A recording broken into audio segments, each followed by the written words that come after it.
Hola, ¿qué tal? Los saluda su amigo y atento servidor, el doctor Eduardo Preciado, y les doy la más cordial bienvenida a su asignatura de Derecho de Amparo. Estamos comenzando a desarrollar el tema relativo a la sentencia de amparo y su ejecución, para lo cual en primera instancia pues ya determinamos que deben entenderse genéricamente por sentencia,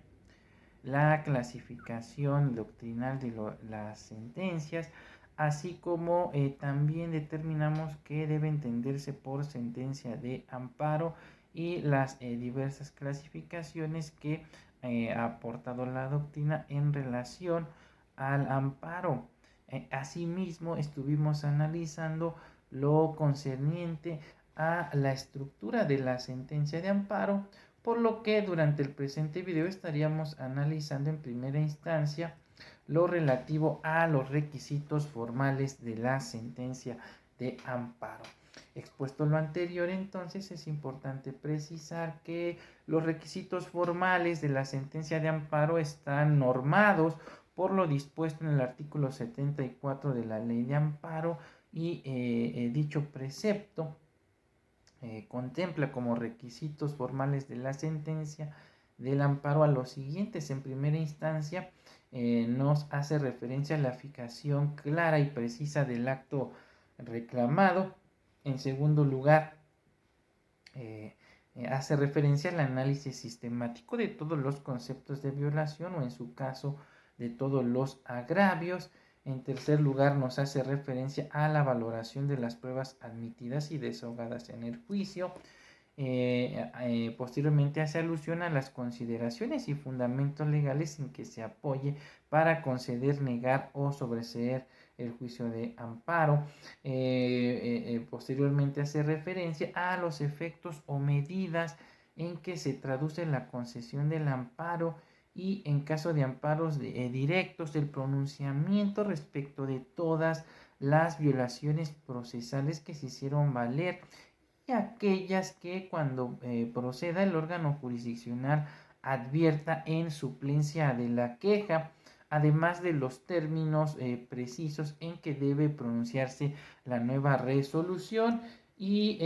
finalmente, el precepto legal en comento hace referencia a los puntos resolutivos en los que se expresa el acto, norma u omisión por el que se conceda, niega o sobresea el juicio de amparo, y cuando sea el caso los efectos de la concesión en congruencia con la parte considerativa, es decir, el artículo 74 de la Ley de Amparo en relación a sus requisitos formales concuerda perfectamente con el tema relativo a la estructura del amparo y que analizamos en un video anterior. Ahora bien, vamos a analizar ahora el tema relativo a la aclaración de la sentencia de amparo. Esta es una figura jurídica que se encuentra regulada por el artículo 74, último párrafo, y otorga al juzgador en materia de amparo un instrumento valioso en aras de darle claridad a sus sentencias. De esta forma, el precepto legal en comento expresamente dispone que el órgano jurisdiccional de oficio podrá aclarar la sentencia ejecutoriada solamente para corregir los posibles errores del documento, a fin de que concuerde con la sentencia, acto jurídico decisorio, sin alterar desde luego las consideraciones esenciales de la misma. En concordancia con lo anterior, entonces podemos concluir que el dispositivo legal en comento en forma exclusiva confiere al juez de amparo la posibilidad de aclarar de manera oficiosa su sentencia cuando éste considere que no es clara o resulta incongruente. Sin embargo, es importante precisar que existe la posibilidad de que las partes intenten excitar al órgano jurisdiccional para que lo haga mediante la vía incidental en términos de lo dispuesto por los artículos 66 y 193, párrafo cuarto de la Ley de Amparo, ya que dichos ordenamientos de forma respectiva establecen lo siguiente. El artículo 66 nos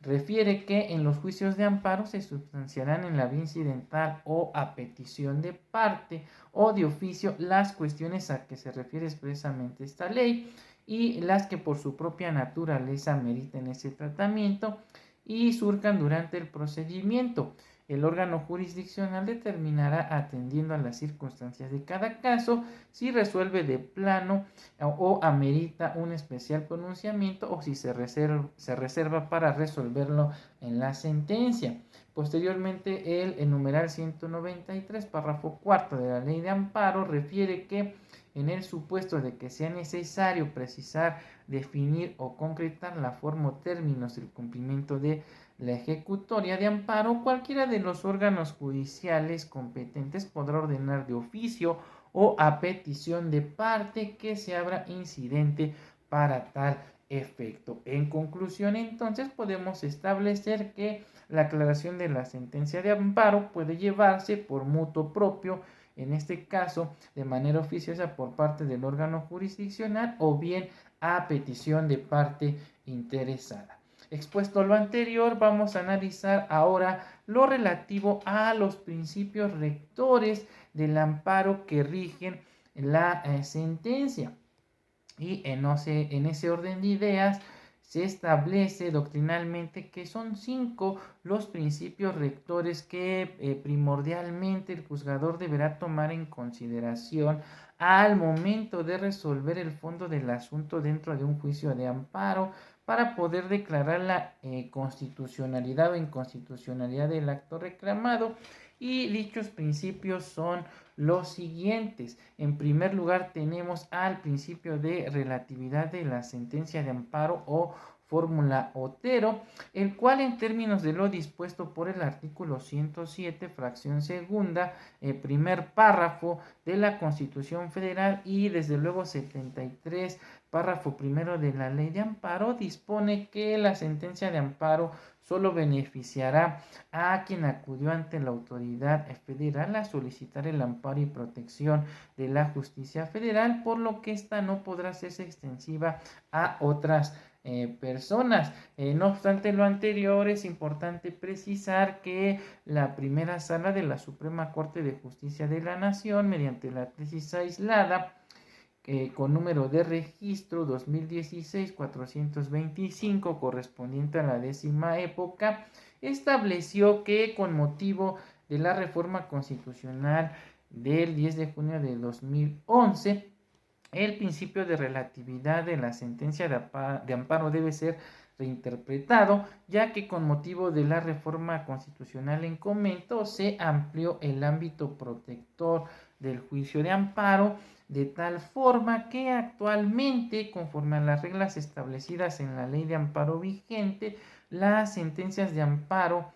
buscan proteger de mejor forma a los derechos fundamentales que tengan una dimensión de carácter colectivo o difuso. Es decir, en virtud de la anterior tesis, se debe resaltar que tratándose de amparo en materia administrativa, bastará con acreditar que se cuenta con un interés legítimo en el que el quejoso o los quejosos, sin ser titular o titulares de un derecho subjetivo, se le cause o se les cause una afectación a su esfera jurídica por su especial situación frente al orden jurídico. Consecuentemente, si un acto administrativo le causa un perjuicio donde, si bien es cierto, no se cuenta con un derecho subjetivo para impedir dicha conducta o para imponer una distinta a la autoridad responsable, sí se puede exigir de la administración pública y reclamar de los tribunales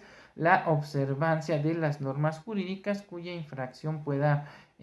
perjudicarles, por lo que la sentencia de amparo que concede la protección de la justicia federal indirectamente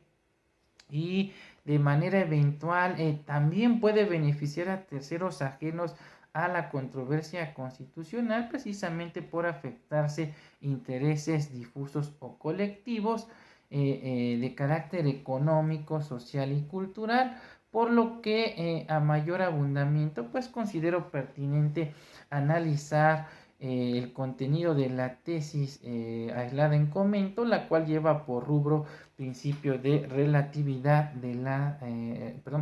principio de relatividad, su reinterpretación a partir de la reforma constitucional de junio de 2011 y de la cual en términos generales se desprende que a partir de la reforma de junio de 2011 al juicio de amparo, el juicio de amparo se amplió en el espectro de protección de dicho mecanismo procesal, de tal manera que ahora es posible proteger de mejor forma los derechos fundamentales que tengan una dimensión colectiva y o difusa. Así el juicio de amparo, que originalmente fue concedido para proteger derechos estrictamente individuales y exclusivos, ahora también puede utilizarse para proteger derechos con una naturaleza más compleja. Por esa razón, recientemente esta primera sala ha reconocido la necesidad de reinterpretar el principio de relatividad de la sentencia de amparo, puesto que mantener la interpretación tradicional de dicho principio en muchos casos acabaría frustrando la finalidad sustantiva del juicio de amparo. La protección de todos los derechos fundamentales. Por lo demás, la necesidad de dicha interpretación se ha hecho especialmente patente en los recientes casos en los que esta Suprema Corte ha analizado violaciones a derechos económicos, sociales y culturales, puesto que si se mantuviera una interpretación estricta del principio de relatividad, en el sentido de que la concesión de amparo nunca puede suponer algún tipo de beneficio respecto de terceros ajenos al juicio, en la gran mayoría de los casos sería muy complicado proteger este tipo de derechos en el marco del juicio de amparo, teniendo en cuenta que una de sus características más sobresalientes es precisamente su dimensión colectiva y difusa. Con todo, las consideraciones anteriores no significan que la reforma constitucional del 10 de junio de 2011 haya eliminado el principio de relatividad, sino solamente que debe ser reinterpretado. Bien, ahora bien, el segundo principio que se debe tomar en cuenta por parte del órgano jurisdiccional al momento de emitir la sentencia de amparo es precisamente el relativo al principio de erga omnes o declaración general de inconstitucionalidad. Pues hay que recordar que este principio tiene como fundamento constitucional el párrafo segundo de la fracción segunda del artículo 107 de la Constitución Federal, así como tiene como fundamento legal a los artículos 73, párrafo segundo, 231 a 235 de la Ley de Amparo, y de los cuales se desprende que cuando en los juicios de amparo indirecto en revisión se resuelva sobre la inconstitucionalidad de una norma general por segunda ocasión consecutiva, la Suprema Corte de Justicia de la Nación lo debe informar a la autoridad emisora correspondiente. Ahora bien, asimismo, cuando los órganos del Poder Judicial de la Federación establezcan jurisprudencia por reiteración en la cual se determine la inconstitucionalidad de una norma general, también la Suprema Corte de Justicia lo debe notificar a la autoridad emisora. Consecuentemente, transcurrido el plazo de 90 días naturales sin que se supere la cuestión de la inconstitucionalidad, la Suprema Corte de Justicia de la Nación entonces deberá emitir una declaratoria general de inconstitucionalidad, misma que debe ser aprobada por una mayoría de cuando menos 8 votos, y la declaratoria general de inconstitucionalidad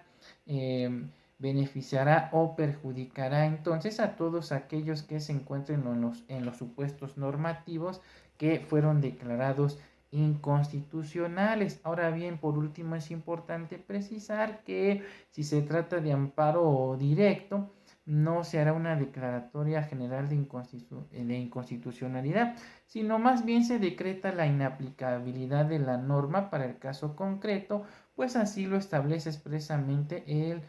último párrafo del artículo 73 de la Ley de Amparo, mismo que expresamente dispone lo siguiente: en el amparo directo, La calificación de los conceptos de violación en que se alegue la constitucionalidad de una norma general será constar únicamente en la parte considerativa de la sentencia. Bien, otro principio que el órgano jurisdiccional debe tomar en consideración al momento de emitir su sentencia es precisamente el principio de estricto derecho, el cual se encuentra consagrado por el artículo 76 de la Ley de Amparo. Este principio estriba en que el juzgador de amparo debe concretarse a examinar la violación de los derechos humanos reconocidos tanto en la Constitución Federal como en los tratados internacionales de la materia de los que México sea parte y con base en los argumentos expresados por el quejoso al formular sus conceptos de violación, precisamente en su escrito mediante el que formula su demanda de amparo. Y desde luego, si se trata de resolver un recurso contra la resolución pronunciada por un juez de distrito o tribunal unitario de circuito, el magistrado revisor debe limitarse a apreciar tal resolución tomando en cuenta exclusivamente lo vertido en los agravios, por lo que no podrá el órgano jurisdiccional en materia de amparo realizar libremente el examen del acto reclamado en la primera instancia si se trata de amparo indirecto o en única instancia si se trata de amparo directo, ni tampoco la resolución recurrida si el amparo es vistancial, pues debe limitarse a establecer respectivamente si los citados conceptos de violación y en su momento los agravios son o no fundados, por lo que no podrá conceder el amparo y protección de la justicia federal por un concepto de violación que no hubiese sido planteado en la demanda de amparo. Máxime si se trata de la materia civil, mercantil, administrativa y laboral, siempre que se trate del patrón, pues en estos casos opera el principio de estricto derecho, es decir, no puede suplirse la suplencia de la queja. No obstante lo anterior, otro principio que también debe tener el juzgador presente al momento de emitir su sentencia es precisamente este que es contrario al que acabamos de analizar y que recibe el nombre de principio de suplencia de la queja, el cual se encuentra consagrado en el artículo 107, fracción segunda, párrafo quinto constitucional y 79 de la Ley de Amparo. Este principio desde luego es opuesto al anteriormente analizado y estriba en el deber que tiene el juzgador de amparo sobre el no atender más bien sobre el no atender únicamente a los conceptos de violación expuestos en la demanda o en los agravios, tratándose de recursos, sino que además debe hacer valer de manera oficiosa cualquier otro aspecto de inconstitucionalidad que descubra respecto de los actos reclamados. Es decir, el principio de suplencia de la queja operará exclusivamente en relación con los conceptos de violación de la demanda de amparo y de los agravios esgrimidos en los escritos de recursos, sin que otro punto de dicho escrito pueda ser materia de suplencia, a menos que se trate de amparo agrario, en que también se suple la deficiencia del acto reclamado por el quejoso, del acreditamiento de la personalidad, lo relativo a la falta de exhibición de copias de la demanda, entre otro tipo de cuestiones. La facultad de suplir la queja entonces implica la obligación de perfeccionar la queja o demanda, haciendo valer conceptos de violación, agravios y hasta ofrecer pruebas que el quejoso agraviado no incluyó en su escrito de demanda o en su escrito mediante el cual interpone el recurso de revisión o cualquier recurso que haya interpuesto, sin faltar el amplio terreno entonces de los recursos en el propio amparo. La suplencia de la queja entonces opera en los siguientes casos, tratándose de cualquier materia en el supuesto de que el acto reclamado se eh, funde en leyes que han sido declaradas inconstitucionales por la jurisprudencia de la Suprema Corte de Justicia de la Nación y por los plenos de circuito correspondientes. También operará la suplencia de la queja en favor de menores o incapaces o en aquellos casos en que se afecte el orden y desarrollo de la familia en la materia penal, tratándose del inculpado o sentenciado, de la víctima o ofendido, en los casos en que tenga el carácter de quejoso o adherente, en la materia agraria en favor de ejidatarios o comuneros, en la materia laboral tratándose del trabajador con independencia de que en la relación entre empleador y empleado esté regulada por el derecho laboral o por el derecho administrativo, en otras materias por encontrarse el quejoso en estado de indefensión, así como en cualquier materia en favor de quienes por sus condiciones de pobreza o marginación se encuentren en clara desventaja social para su defensa en el juicio. Ahora bien, otro principio que desde luego deberá analizar el juez al momento de emitir su sentencia es el relativo a la congruencia de la sentencia de amparo. Este principio dispone que a fin de establecer la verdad legal es necesario que se aprecie en autos la realidad y extensión del acto reclamado, tal y como fue probado ante la autoridad responsable. Este principio también es conocido como de litis cerrada en el juicio de amparo y encuentra su sustento legal en lo dispuesto en el artículo 75, así como 116 a 124 de la ley de amparo. No obstante lo anterior, el principio que nos ocupa está atenuado conforme la literalidad de algunos párrafos de los preceptos legales en comento, ello en virtud de que existe la posibilidad de ofrecer pruebas distintas a las antes mencionadas en ciertas materias, como por ejemplo tratándose del amparo indirecto en materia penal, donde se podrán ofrecer pruebas cuando no se hubiese tenido la oportunidad de hacerlo ante la autoridad responsable, así como adicionalmente el juez de distrito deberá cerciorarse que este ofrecimiento en el amparo no implique una violación a las reglas de oralidad o a los principios que rigen el proceso de corte penal acusatorio. Asimismo, el juzgador podrá recabar de forma oficiosa algunas pruebas que se relacionen con el caso que fue puesto a su consideración, así como tratándose específicamente de la materia agraria, como ya lo habíamos precisado, siempre y cuando se reclamen actos que tengan o puedan tener como consecuencia privar de la propiedad o de la posesión y disfrute de sus tierras, pastos, aguas y montes a los miembros de las comunidades ejidales o núcleos de población que de hecho o por derecho guarden un estado comunal o a los ejidatarios o comuneros, por lo que el juez deberá recabar de oficio todas aquellas pruebas que puedan beneficiar a las entidades o individuos antes mencionados y acordarse las diligencias que se estimen necesarias para precisar sus derechos agrarios, así como la naturaleza y efecto de los actos reclamados. Bien, con esto estaríamos concluyendo entonces el presente video y estaríamos analizando en uno subsecuente ya propiamente lo relativo a la ejecución de la sentencia de amparo y los diversos procedimientos que existen dentro de la ley de amparo para hacer efectivo el cumplimiento cabal de una ejecutoria de amparo.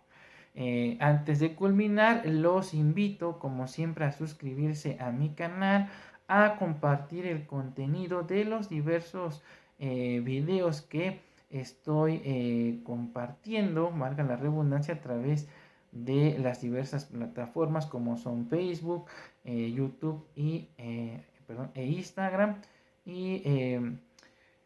por favor hagan esto a efecto de que podamos llegar a más personas, pues considero que estamos tocando temas que pudieran ser de interés para aquellas personas que se adentran en el mundo del derecho, es decir, estudiantes de la licenciatura en Derecho, pero también para uno que otro abogado postulante. Por el momento me despido. Hasta pronto.